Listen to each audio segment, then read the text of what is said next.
Hi friends, मैं हूं योगेंद्र कुमार जायसवाल और आप देख रहे हैं सक्सेस ट्रैक। तो आज हम लोग बात करेंगे फिटर थ्योरी के बारे से। फिटर थ्योरी में हम लोग का अभी कंटिन्यू क्लास चल रहा था कटिंग टूल्स के बारे से, ठीक है। तो आज हम लोग कटिंग टूल्स में रीमर के बारे से देखेंगे। रीमर को कैसे स्पेसिफाई किया जाता है, कौन से मटेरियल का उपयोग किया जाता है, क्या अंडर साइज होता है, ओवर साइज क्या होता है, कौन कौन से रीमर का उपयोग किया जाता है और कितने टाइप्स के रीमर का प्रयोग किया जाता है, ये सारी चीज़ के बारे से हम लोग देखेंगे। तो फ्रेंड्स, हम लोग बहुत दिनों बाद में फिर से ये फिटर ट्रेड को कंटिन्यूसली अब स्टार्ट करके रखेंगे। कोशिश करेंगे कि हम लोग डेली सुबह जो है 7 बजे हम लोग बॉयलर का जो वीडियो रहता है उसको अपलोड करते हैं और शाम को 5 बजे हम लोग अब फिटर का कंटिन्यू वीडियो अपलोड करेंगे। तो जितने भी फिटर वाले बंदे हैं वो फिटर का देखना और जो बॉयलर वाले रहेंगे वो बॉयलर का अपना वीडियो देखिएगा। अगर आप दोनों में इंटरेस्टेड हैं तो दोनों वीडियो देख सकते हैं, ठीक है। तो चलिए स्टार्ट करते हैं रीमर के बारे से। तो हम लोग कटिंग टूल्स पढ़ रहे थे, उसमें एक टॉपिक है रीमर। रीमर क्या होता है उसके बारे से आज हम लोग बात करेंगे, ठीक है।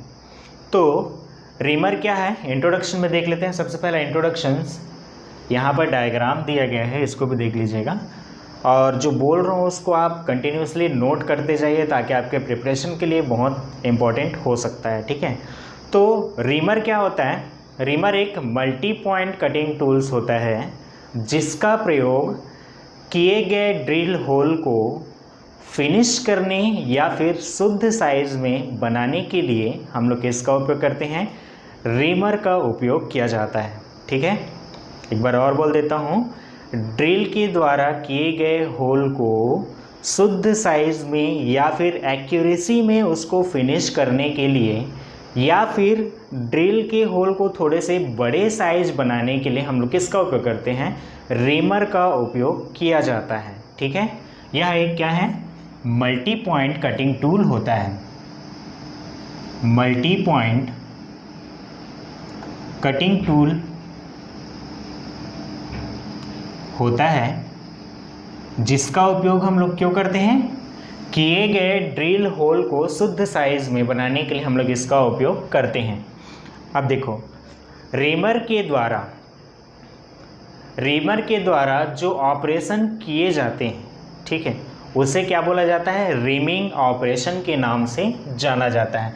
रीमर के द्वारा जो ऑपरेशन किए जाएंगे उसे क्या बोलेंगे हम लोग, रीमिंग ऑपरेशन कहलाता है, ठीक है। रीमर क्या है, एक मल्टी पॉइंट, यहाँ पर देखिए अलग अलग कटिंग पॉइंट्स हैं। ये सारे क्या करते हैं, अलग अलग कटिंग पॉइंट्स से मतलब सभी चीज़ काटते हैं, ठीक है। नेक्स्ट देख लेते हैं रीमर का मटेरियल। अब हम लोग ज़्यादातर माइल्ड स्टील या फिर हाई कार्बन स्टील्स वगैरह में क्या करते हैं, रीमिंग कार्य करते हैं। मतलब किसी जॉब को अगर हम लोग को शुद्ध साइज में होल करना हो तो क्या करेंगे, उसको रीमर के द्वारा उसको फिनिश किया जाता है। क्योंकि जो हम लोग ड्रिल यूज़ करते हैं वो एक्चुअल में मान के चलो कि 10 mm साइज का अगर ड्रिल है तो एक्चुअल में वो 10 mm साइज का होल क्रिएट नहीं करता है, क्योंकि उसको और शुद्ध बनाने के लिए हम लोग क्या करते हैं, उसको थोड़ा सा छोटा बनाते हैं ताकि उस पर रिमिंग करके उसको क्या किया जाए, फाइनली उसको शुद्ध साइज में बनाया जा सके, ठीक है। तो याद रखना, जब भी अगर 10 mm के साइज का अगर ड्रिल हो तो वो प्रॉपर 10 mm साइज को होल नहीं करेगा, 9.75 mm तक वो क्या करेगा, होल क्रिएट करेगा और 2.5 बचा रहता है, मतलब कि 0.25 mm जो बचा रहेगा उसको क्या करेंगे, रीमर के द्वारा उसको फिनिश किया जाता है, ठीक है। नेक्स्ट देख लेते हैं मटेरियल के लिए। तो मटेरियल जो हम लोग यूज़ करते हैं इसमें क्या रहता है, हाई कार्बन स्टील से या फिर इसको हाई स्पीड स्टील से बनाया जाता है, ठीक है। हाई कार्बन स्टील या फिर हाई स्पीड स्टील से बनाया जाता है और इसके पूरे कटिंग वाले भाग को क्या किया जाता है, हार्ड और टेम्पर कर दिया जाता है, हार्ड एंड टेम्पर किया जाता है, ठीक है। हार्ड और टेम्पर क्यों कर रहे हैं, क्योंकि इसमें कार्बन की परसेंट 0.5 से ज़्यादा होती है, इसलिए हम लोग उसको हार्ड और टेम्पर करते हैं। एक चीज़ और याद रखिएगा, रीमर में पूछा जाता है कि मास प्रोडक्शन के लिए, ठीक है, तो मास प्रोडक्शन के लिए जहाँ पर हम लोग को बहुत जल्दी क्या करना हो, फिनिशिंग करने की आवश्यकता हो, जहाँ पर टाइम लिमिट कम हो, तो वहाँ पर हम लोग कौन से मटेरियल का उपयोग करते हैं, कार्बाइड मटेरियल का उपयोग किया जाता है। कार्बाइड टिप बोला जाता है, ठीक है, कार्बाइड टिप का उपयोग करते हैं ताकि उसके पॉइंट पे क्या लगा दिया जाता है, कार्बाइड का टिप लगा दिया जाता है, वो भी ब्रेजिंग करके लगाया जाता है, ठीक है।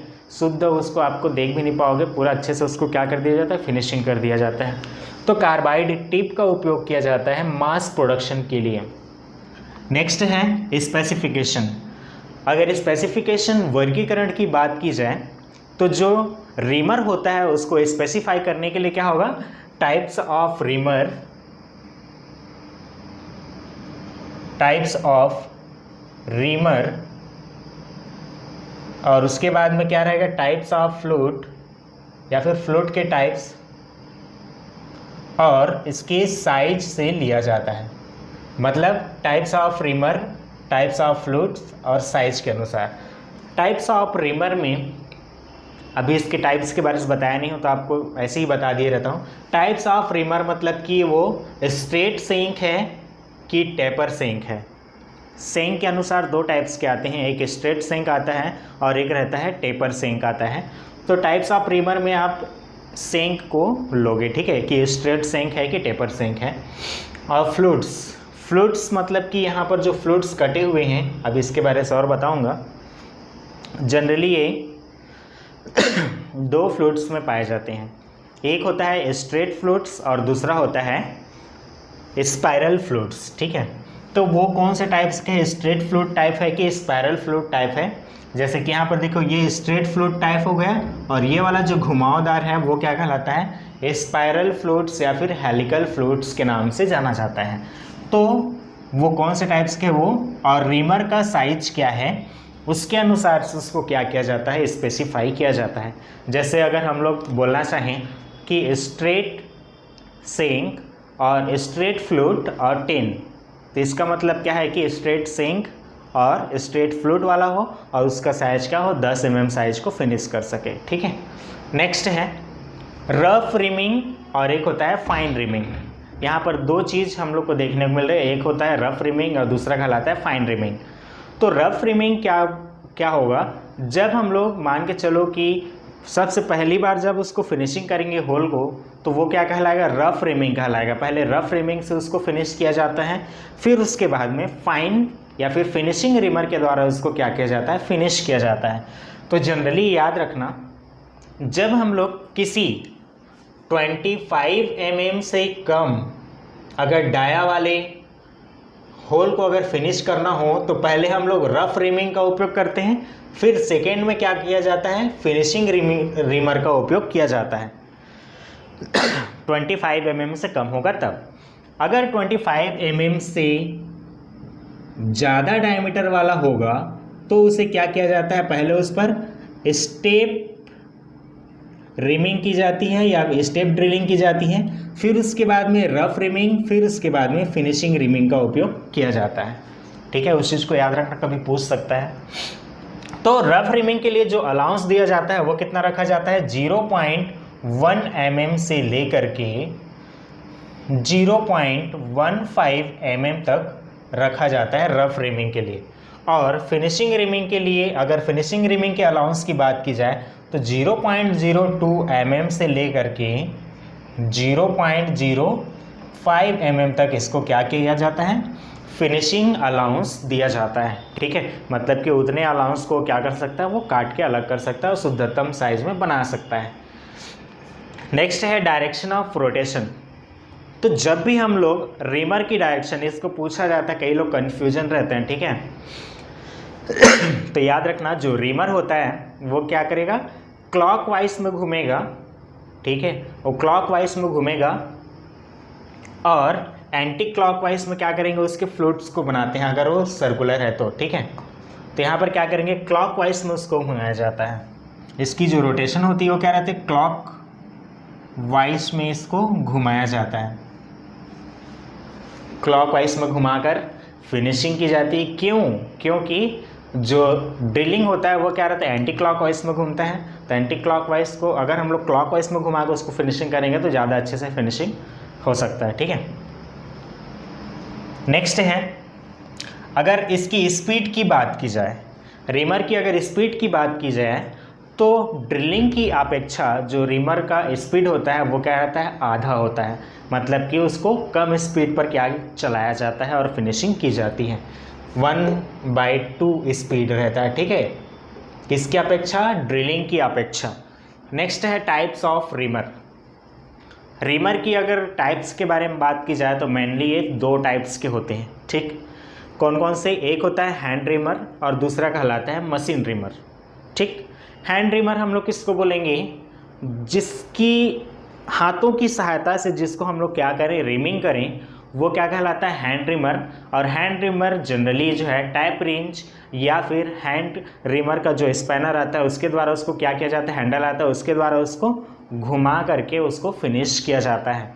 और जनरली जो मशीन रिमर होता है उसको हम लोग मशीन पर फिक्स करके फिनिशिंग करते हैं। तो हैंड रिमर के यहाँ पर टाइप्स के बारे से दिखाए गए हैं। हैंड रिमर जो है जनरली 5 प्रकार से पाए जाते हैं। फर्स्ट है पैरेलल रिमर, दूसरा है taper reamer, adjustable reamer, expansion reamer और एक होता है पायलट रिमर। तो रिमर यहाँ पर देखिए आपको डायग्राम बना दिया हूँ। रिमर में मेनली कौन कौन से पार्ट्स होते हैं उसको भी देख लेना जरूरी है। तो रिमर का सबसे ऊपर वाला भाग क्या कहलाता है, टैंक कहलाता है। बीच वाला भाग क्या कहलाएगा, सैंक या फिर बॉडी कहलाएगा। और यहाँ वाला भाग क्या कहलाता है, ब्लेड। लेकिन यहाँ पर देखो ये कटिंग स्पेस है, तो ये जो ऊपर के जो दांते दांते बने हैं ये क्या कहलाते हैं, ब्लेड कहलाते हैं। और ये जो बीच वाला खाली स्पेस है, ये खाली स्पेस क्या कहलाता है, फ्लूइड्स कहलाता है। ठीक है, तो ब्लेड का काम क्या होता है, मेटल्स की कटिंग करना, और फ्लूइड्स का काम क्या होता है, उसको उस चिप्स को होल्ड करना, रखते जाना। ठीक है, अपने पास रखते जाने का काम करता है ताकि उस होल को पूरी तरह से क्या किया जा सके, फिनिशिंग किया जा सके। और जनरली यहाँ पर कूलेंट का भी उपयोग किया जाता है। वो कौन से कूलेंट कौन से मटेरियल के लिए करते हैं उसके लिए मैं आगे बता दूंगा, तो अभी बने रहिएगा वीडियो के साथ में। इसके बाद देखिए फर्स्ट वाला जो दिखाया गया है वो पैरेलल रिमर है। पैरेलल रिमर मतलब कि हैंड रिमर की अगर बात की जाए तो याद रखिएगा, हैंड रिमर का जो टैंग होता है, टैंग वाला भाग, वो क्या रहेगा, स्क्वायर टैंग होता है। ठीक है, स्क्वायर टैंग होता है। जबकि मशीन रिमर की जो टैंग होती है वो क्या रहेगा, इसका जो सेंक रहेगा सीधा सीधा, इसमें टैंग स्क्वायर बनाया जाता है और ये वाला सेंक जो रहेगा वो स्ट्रेट रहेगा। जबकि इस पर क्या रहेगा, सेंक टेपर में बनाया जाता है। इसका जो सेंक रहेगा मशीन रिमर का वो क्या रहेगा, टेपर में रहेगा। मतलब कि मोर्स टेपर में कटा होता है उसको डायरेक्टली हम लोग मशीन पे फिक्स कर देते हैं। तो हैंड रिमर जनरली क्वेश्चन पूछा ही जाता है कि हैंड रिमर का टैंक होता है स्क्वायर, गोल, है ना, राउंड में या फिर आयताकार, जो भी होगा। तो यहाँ पर क्या रहेगा, स्क्वायर टैंक होता है और उसको जो हैंडल घुमाते हैं वो भी क्या रहता है, स्क्वायर ही रहता है। तो यहाँ पर फर्स्ट देख लेते हैं टाइप्स ऑफ हैंड रिमर में। पहला है पैरेलल रिमर। पैरेलल रिमर हम लोग क्यों बोल रहे हैं, पैरेलल रिमर मतलब कि इसका जो फ्लूइड्स हैं वो क्या रहेगा, पैरेलल पे रहेंगे, सीधे सीधे रहेंगे। और इसका सैंक भी क्या रहेगा, सीधा रहेगा। पैरेलल रिमर जो होता है ये जनरली क्या रहेंगे, जो कि ड्रिल द्वारा होल किया जाता है स्ट्रेट ड्रिलिंग पर, या फिर सीधे जो ड्रिल किए जाते हैं उसको फिनिशिंग करने के लिए हम लोग किसका उपयोग करते हैं, पैरेलल रिमर का उपयोग किया जाता है। या फिर इसको बोल सकते हैं समांतर और गोल सुराख करने के लिए, सुराख को फिनिश करने के लिए किसका उपयोग किया जाता है, पैरेलल रिमर का उपयोग किया जाता है। पैरेलल रिमर द्वारा जनरली हम लोग 0.05 mm से लेकर के 0.125 mm तक धातु को क्या किया जा सकता है, काटा जा सकता है। तो याद रखिएगा, जो पैरेलल रिमर होता है उसका उपयोग कहाँ पर करेंगे, समांतर और गोल सुराख को फिनिश करने के लिए उसका उपयोग किया जाता है। और इसके द्वारा 0.05 mm से लेकर के 0.125 mm तक के साइज को क्या किया जाता है, फिनिश किया जाता है। नेक्स्ट है टेपर रिमर। ये तो हो गया समांतर। नेक्स्ट है टेपर रिमर। टेपर में क्या रहेगा, इसके सैंक जो है स्ट्रेट रहेंगे, टैंक भी स्क्वायर रहेगा, बट इसकी जो फ्लूट्स वाले एरिया है वो क्या रहेंगे, टेपर में बने होते हैं। अब ये टेपर में है तो इसका उपयोग हम लोग कहाँ पर करेंगे, टेपर होल पर। टेपर होल को फिनिशिंग करने के लिए हम लोग किसका उपयोग करते हैं, टेपर रिमर का उपयोग किया जाएगा। ठीक है, नेक्स्ट है, इसको लिख लो, टेपर होल को फिनिश करने के लिए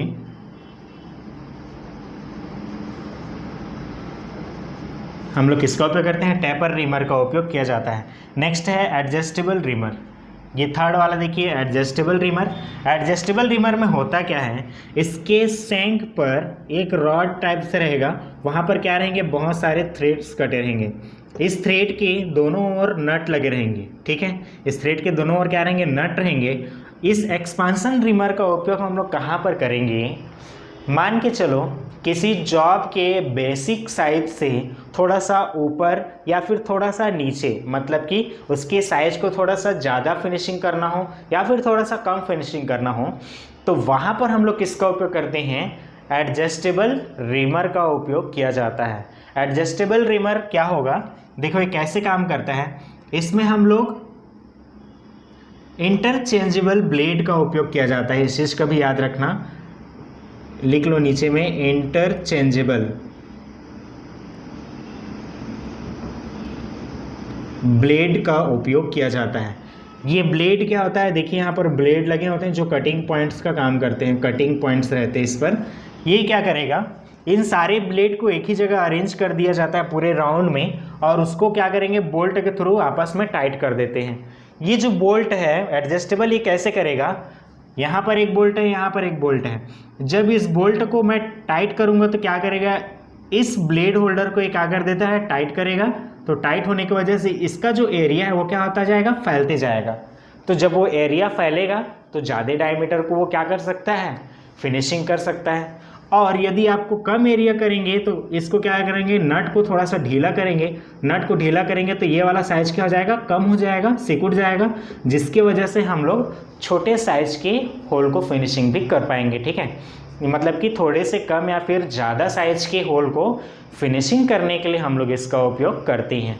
और यहाँ पर थ्रेडेड भाग रहेंगे और 2 नट का उपयोग किया जाएगा।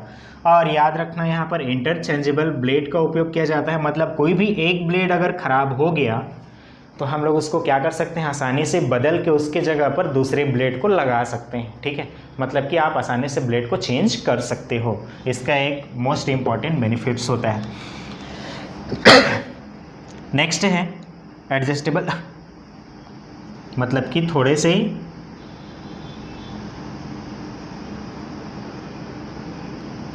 कम या ज़्यादा साइज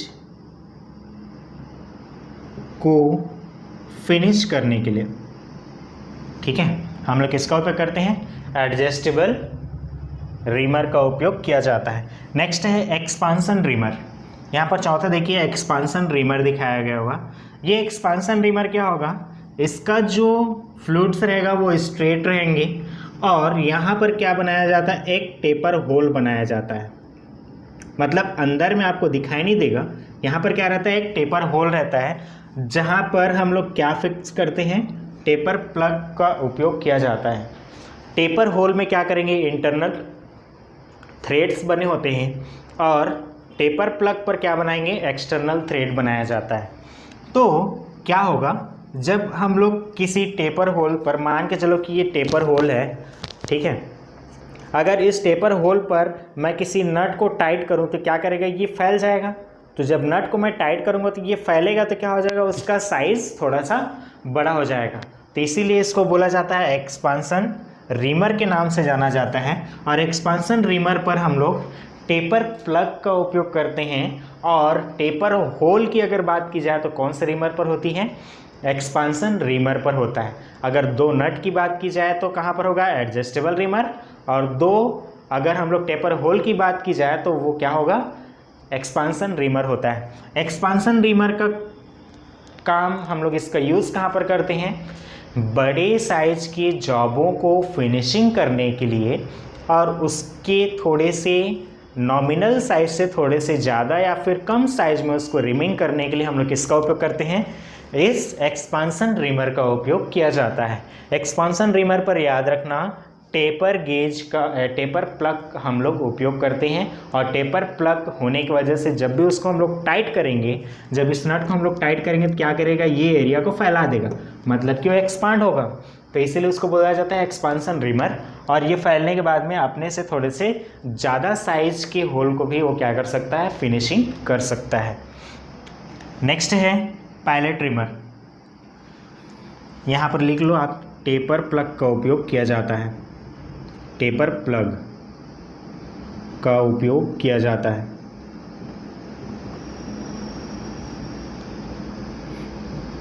नेक्स्ट है पायलट रिमर। यहाँ पर देखिए आपको पायलट रिमर बताया हूँ, ये पायलट रिमर क्या होगा, स्ट्रेट जो पैरेलल रिमर है उसी के समान है, बस ये पैरेलल रिमर के सामने में क्या लगा दिया गया है, एक पायलट लगा दिया गया है।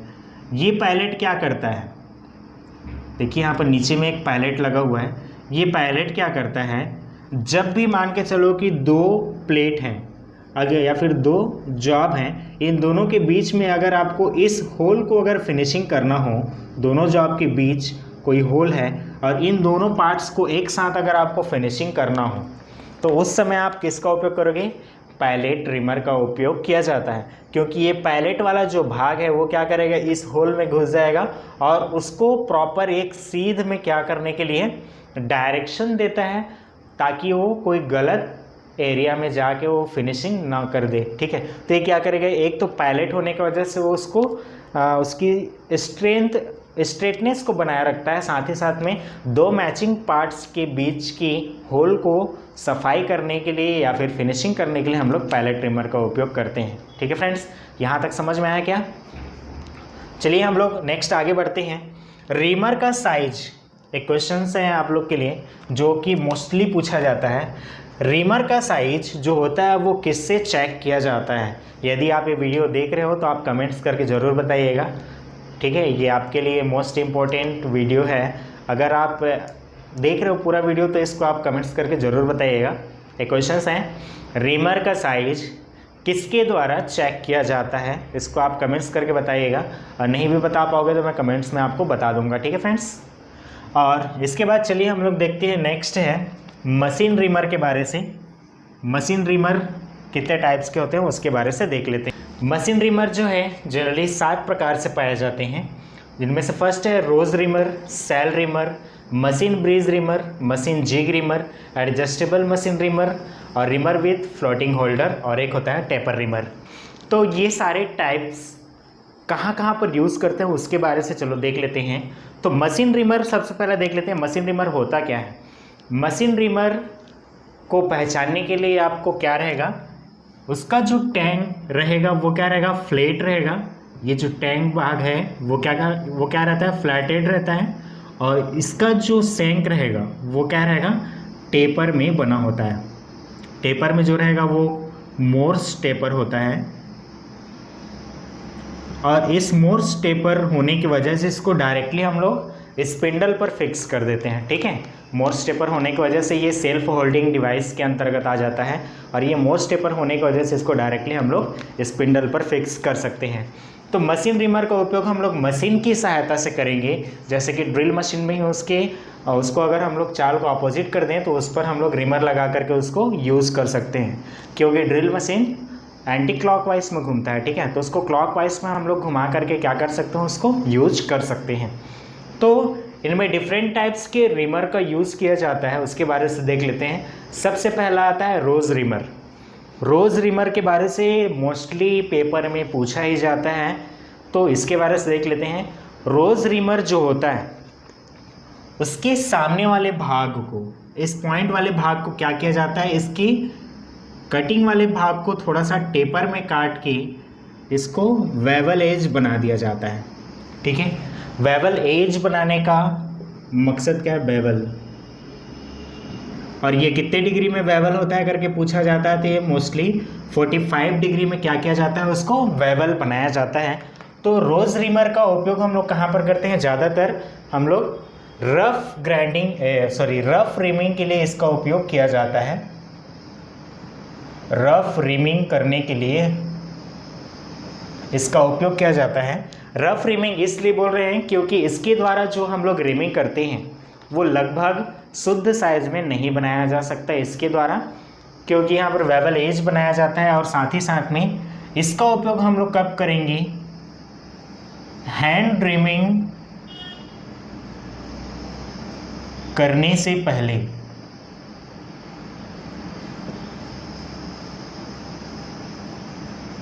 लगभग शुद्ध साइज में उस होल को फिनिश करने के लिए हम लोग इसका उपयोग करते हैं, रोज रिमर का उपयोग किया जाता है।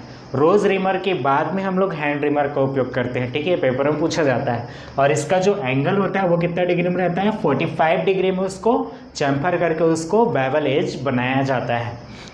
और इसके द्वारा जो हैंड रिमिंग में इसका उपयोग करते हैं, तो एक चीज़ और याद रखना, इसका जो लैंड और फ्लूट्स होते हैं, इसका जो लैंड और फ्लूट्स होते हैं, इन दोनों की जो चौड़ाई होती है वो बराबर होती है, ठीक है। यहाँ पर याद रखना, लैंड एंड फ्लूट्स की थिकनेस, चौड़ाई, जो विड्थ है वो क्या होता है, सेम होता है। इस चीज़ को याद रखिएगा, ये भी इम्पोर्टेंट है, कभी कभी पूछ देता है। तो लैंड और फ्लूट्स की जो चौड़ाई होती है वो क्या होती है, बराबर होती है। नेक्स्ट है सेल रिमर। सेल रिमर का यहाँ पर डायग्राम नहीं बनाया हूँ। सेल रिमर होता क्या है, इसका पूरा देखते जाते हैं, ऐसे यूज़ क्या क्या होता है उसके बारे से जान लो, पेपर में वही चीज़ पूछा जाता है। तो सेल रिमर का जनरली उपयोग हम लोग कहाँ पर करते हैं, बड़े साइज के होल को फिनिश करने के लिए हम लोग इसका उपयोग करते हैं, ठीक है। बड़े साइज के होल को फिनिश करने के लिए हम लोग सेल रिमर का उपयोग करते हैं। सेल रिमर में जनरली जो रिमर होता है उसके बीच वाले भाग में क्या रहता है, इधर तो ब्लेड रहेंगे, इसके बीच वाले भाग में टेपर, मोर्स टेपर होल बना होता है। ये मोर्स टेपर होल डायरेक्ट है, इसमें क्या लगाया जाता है, आर्बर को फिट किया जाता है। आर्बर भी टेपर होने की वजह से क्या हो जाता है, इसमें आसानी से बैठ जाता है। तो एक चीज़ याद रखिएगा, इसमें क्या रहता है, मोर्स टेपर होल होता है, इसको याद रखिएगा। और इसका उपयोग हम लोग कहाँ पर करते हैं, बड़े साइज के होल को फिनिश करने में हम लोग किसका उपयोग करेंगे, सेल रिमर का उपयोग किया जाता है। सेल रिमर में उसके सेंटर पर मोर्स टेपर होल बनाया जाता है और इस मोर्स टेपर होल में हम लोग किसको फिक्स करते हैं, आर्बर को फिक्स करके डायरेक्टली इसको मशीन से ऑपरेट किया जाता है। नेक्स्ट है machine bridge reamer. Machine bridge reamer, इसको हम लोग जनरली कहाँ पर, या तो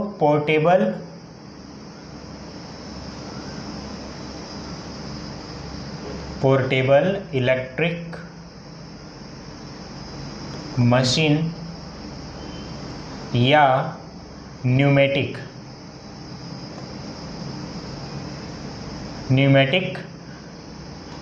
मशीन के द्वारा चलाया जाता है।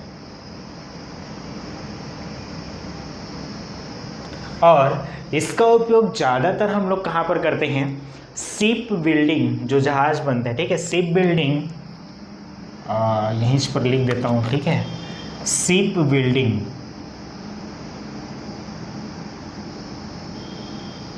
एंड स्ट्रक्चर कार्यों के,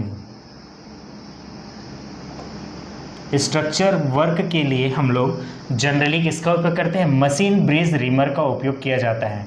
मशीन ब्रीज रिमर पर याद रखना, इसका जो सैंक का कटिंग एज के बीच गाइड बनाता है। इसकी जो सैंक होती है और कटिंग एज होती है उसके बीच में क्या बनाया जाता है, गाइड बनाया जाता है। मान के चलो इसको अगर अभी काट दो थोड़ा सा, तो क्या रहेगा, यहाँ पर एक गाइड बनाया जाता है और इस गाइड में क्या रहेगा, इस गाइड होने की वजह से ये प्रॉपर कहाँ पर फिक्स हो जाएंगे, उस जिग पर फिक्स हो जाता है और आसानी से उसको होल को लोकेट कर लेता है, ठीक है।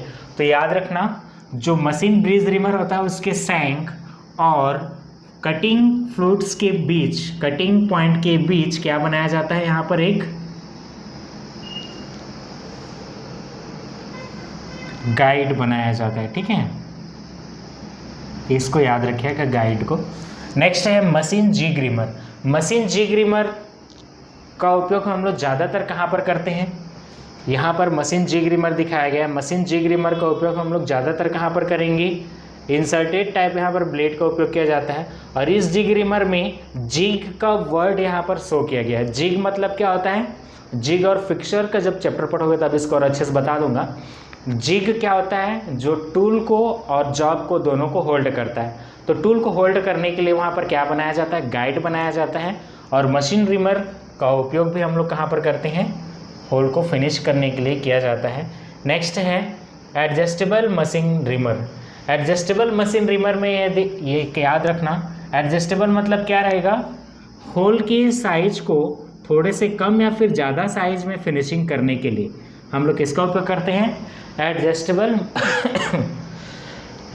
सॉरी एडजस्टेबल मशीन रिमर का उपयोग किया जाता है। एडजस्टेबल मतलब क्या रहेगा, अगर रिमर का साइज छोटा रहेगा तो भी हम लोग क्या करेंगे, इसको थोड़ा सा एक्सपांड करके क्या कर सकते हैं, यहाँ पर इसको होल को फिनिश कर सकते हैं। तो एडजस्टेबल मशीन रिमर में हम लोग इंसर्टेड टाइप ब्लेड का उपयोग किया जाता है। इसको याद रखेंगे, इंसर्टेड टाइप ब्लेड का उपयोग किया जाता है। इंसर्टेड टाइप मतलब क्या होगा कि जब अगर कोई ब्लेड, एक ब्लेड खराब हो जाए तो हम लोग क्या करेंगे, दूसरे ब्लेड को वहाँ पर तुरंत लगा सकते हैं और आसानी से उसको फिर से यूज़ कर सकते हैं। नेक्स्ट है reamer with floating holder. Reamer with floating holder, इसका क्वेश्चंस बहुत पेपर में पूछा जाता है। तो रिमर विथ फ्लोटिंग होल्डर का उपयोग हम लोग कहाँ पर करेंगे, मान के चलो कि कोई एक जॉब है जिस पर होल बनी हुई है, अगर वो थोड़े से इस डायरेक्शन में है, मान के चलो कि मिस अलाइनमेंट है, अगर ये सेंटर पे नहीं है तो अगर ये थोड़े से मिस अलाइनमेंट है तो क्या कर देगा, वो मिस अलाइनमेंट को आसानी से वो क्या कर लेगा, एडजस्ट कर लेगा और उसको होल को फिनिशिंग कर देगा। तो जहाँ पर हम लोग को थोड़े से मिस अलाइनमेंट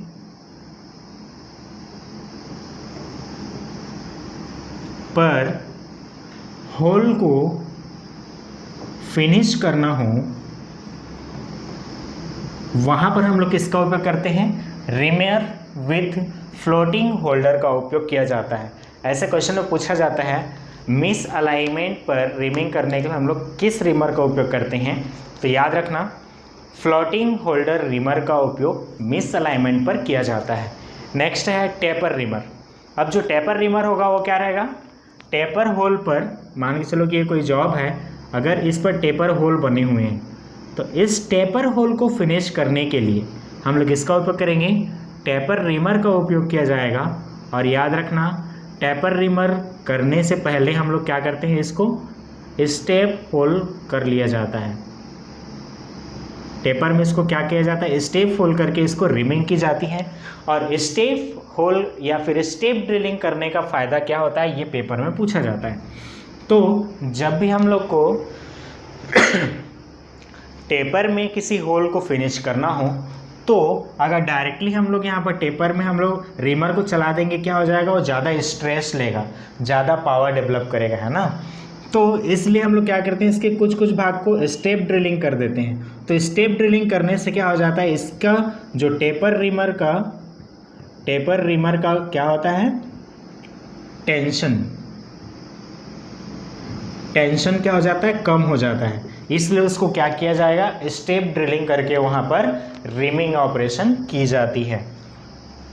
ठीक है फ्रेंड्स, तो इसके बाद आगे हम लोग देख लेते हैं कि रिमिंग के लिए हम लोग को रिमर का साइज कैसे लिया जाता है उसके बारे से, और अंडर साइज क्या होता है और ओवर साइज क्या होता है उसके बारे से देख लेते हैं। यहाँ पर आगे हम लोग देख लेते हैं कैसे उसके अंडर साइज होते हैं और कैसे उसके ओवर साइज निकाले जाते हैं, उसके बारे से देख लेते हैं। तो सबसे पहले आपको पता होना चाहिए कि जो भी हम लोग होल करेंगे, मतलब कि ड्रिल होल जो बनाया जाता है वो क्या रहेगा, आपकी रिमिंग से थोड़ा सा छोटा होना चाहिए, रिमिंग के डायमीटर से। तो उसी के लिए हम लोग को जो हम लोग रिमर साइज़ निकालते हैं, रिमर ड्रिल साइज़ निकाला जाता है, उसके लिए कितने होल पर कितना अंडर साइज़ दिया जाता है, कितना ओवर साइज़ दिया जाता है, चलो उसको देख लेते हैं। सबसे पहले देखते हैं नंबर 1, अगर हम लोग को 5 mm व्यास वाले डायमीटर करना है, होल करना है, तो उसके लिए जो अंडर साइज़ होता है वो कितना रखा जाता है, 0.1 mm से लेकर के 0.2 mm तक क्या दिया जाता है, उसका अंडर साइज़ दिया जाता है। और ओवर साइज को 0.05 mm ये फिक्स रखा जाता है, ठीक है। कितने भी साइज का अगर आप करोगे तो ओवर साइज के लिए हम लोग को अलाउंस दिया जाता है, वो 0.05 mm का रखा जाता है। नेक्स्ट दूसरा देख लेते हैं, अगर हम लोग को 5 mm से लेकर के अगर 20 mm तक के डायमीटर होल बनाना हो तो उसके लिए जो अंडर साइज होता है वो कितना रखा जाता है, 0.2 mm से लेकर के 0.3 mm तक रखा जाता है। और इसके लिए भी ओवर साइज वही है, सबके लिए सेम रहेगा, कॉमन। और तीसरा देख लेते हैं, अगर हम लोग को 21 mm से लेकर के अगर 50 mm तक का होल बनाना हो तो उसके लिए क्या रहेगा, 0.3 mm से लेकर के 0.5 mm तक क्या रखा जाता है, अंडर साइज को रखा जाता है। और ओवर साइज को 0.05 mm तक रखा जाता है। ये होता है इसका अलाउंस। और चलिए देख लेते हैं हम लोग कि इस ड्रिल रिमर का साइज कैसे निकाला जाता है, मतलब कि रिमर ड्रिल साइज कैसे कैलकुलेट किया जाता है उसके बारे से तो यहाँ पर बता देता हूँ मैं। तो देख लेते हैं formula, reamer drill size. Reamer drill size निकालने के लिए आपको क्या क्या चीज़ की आवश्यकता होगी उसको देख लेते हैं। तो ये क्या हो जाएगा, reamer drill size equals to क्या हो जाएगा, हम लोग रिमर का साइज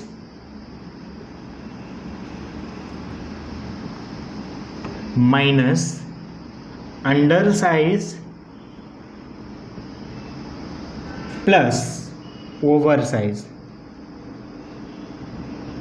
यहाँ से देखो हम लोग जो फॉर्मूला है यही होता है, इसको याद रखना। पेपर में यहाँ से बहुत सारे क्वेश्चंस पूछे जाते हैं, एक क्वेश्चंस मैं भी करा दूंगा कि कैसे इसको निकाला जाता है। तो देखो रिमर ड्रिल साइज निकालने के लिए मतलब जो होल बनाएंगे वो कितना होना चाहिए ताकि उसको रिमिंग के लिए अलाउंस मिल सके, है ना। तो इसके लिए क्या करते हैं, रिमर का size minus under size plus over size. तो अंडर साइज को आपको कहाँ से मिलेगा, इस टेबल से। मतलब मान के चलो कि आपको 20 mm के साइज का आपको रिमिंग करना है, ठीक है, 20 mm साइज पर आपको रिमिंग करना है। तो उसके लिए क्या हो सकता है, देखो रिमर ड्रिल का जो साइज रहेगा वो कितना होना चाहिए, ड्रिल साइज। तो मान के चलो कि अगर आपको 20 mm के होल को फिनिश करना है या फिर रिमिंग करना है 20 mm साइज को, तो क्या हो जाएगा, इसका जो अंडर साइज है वो कितना रहेगा, मान के चलो 20 mm। तो अंडर साइज 20 mm के अनुसार कितना दिया है, 5 से 20 mm तक के लिए 0.2 से 0.3 होना चाहिए। तो यहाँ पर कंफ्यूज मत होना, इसको हाफ डिवाइड कर देना, मतलब कि 12.5 तक क्या रहेगा, आप 2 को लोगे और 12.5 से जैसे ही ज़्यादा होगा तो आप 3 को लोगे। तो यहाँ पर कितना आ जाएगा, 0.3 mm प्लस ओवर साइज क्या है, सबके लिए 0.5 है, 0.05 mm दिया हुआ है। तो अब यहाँ से क्या हो जाएगा, reamer drill size equals to 20 minus कितना हो जाएगा, 0.35, ठीक है। अब इसको निकालेंगे तो बचेगा कितना, 19.65 mm रिमर ड्रिल साइज। मतलब कि क्या हो गया, जो हम लोग को होल करना है वो होल कितना होना चाहिए, 19.65 mm का होल अपने को पहले ड्रिल के द्वारा करना है, ठीक है। और ड्रिल करने के बाद में उसको फिनिशिंग करने के लिए फिर रिमर का उपयोग करेंगे। तो रिमर का साइज़ क्या रहेगा, 20 mm का होगा और उस होल का साइज़ क्या रहेगा, 19.65 mm होगा, ठीक है। मतलब कि होल का साइज़ क्या रहता है, रिमर के साइज़ से छोटा होता है, अगर बड़ा हो जाएगा तो फिनिशिंग ही नहीं कर पाएगा, ठीक। दूसरा चीज़ याद रखना, यहाँ पर जो दांतें हैं और ये स्पेस है, इसको क्या बोलेंगे, टीथ, और ये क्या रहेगा उसका स्पेस। तो याद रखना पेपर में पूछा जाता है सरफेस को फिनिशिंग करने के लिए, सबसे ज़्यादा सरफेस को फिनिशिंग करने के लिए क्या होना चाहिए, सम दांतें होने चाहिए। तो याद रखना सम दांतें होता है और विषम क्या होना चाहिए, स्पेस होना चाहिए। मतलब अगर सम दांतें 6 दांतें हैं तो विषम उसके 7 क्या होने चाहिए, स्पेस होने चाहिए। मतलब फ्रूट्स की संख्या 7 होगी और ब्लेड की संख्या 6 होगी। समझ में आ रहा है? कटिंग करने से ज़्यादा वहाँ से मेटल को रिमूव करना ज़्यादा इंपॉर्टेंट है, क्योंकि अगर मेटल को हम लोग रिमूव नहीं करेंगे तो क्या हो जाएगा, वो स्क्रैच डिपॉजिट करेगा। इसीलिए सम दांतें और विषम स्पेस होने चाहिए। साथ ही साथ में देखना यहाँ पर जो हम लोग बेवल एज बनाए हैं, टेपर में बनाए हैं, तो इसका क्या होता है, जब भी हम लोग किसी होल को रिमिंग करेंगे तो रिमिंग करने के लिए जो होल है, अगर हम लोग इस पर थोड़ा सा वेवल एज बना देंगे तो ये वेवल एज क्या हो जाता है, रिमर का जो वेवल एज है वो आसानी से होल को लोकेट कर लेता है। ठीक है, इसीलिए हम लोग उसको वेवल एज बनाते हैं ताकि होल पर वो आसानी से क्या हो जाए, लोकेट हो सके। ठीक है फ्रेंड्स, तो ये वीडियो आपको कैसा लगा कमेंट्स करके आप ज़रूर बताइएगा, और जो क्वेश्चन पूछा हूँ उसको बिल्कुल मत भूलिएगा कि रिमर के साइज को किससे चेक किया जाता है, उसको आप कमेंट्स करके ज़रूर बताइएगा। और यदि आपने अभी तक मेरे चैनल को सब्सक्राइब नहीं किया तो सब्सक्राइब करना बिल्कुल मत भूलिएगा। चलिए फ्रेंड्स, अगर ये वीडियो ज़्यादा लंबा हो जाएगा तो इसको 2 या 3 पार्ट में हम लोग डिवाइड कर देंगे, तो आप उसको सारे पार्ट्स को ज़रूर देखिएगा। ठीक फ्रेंड्स, ओके।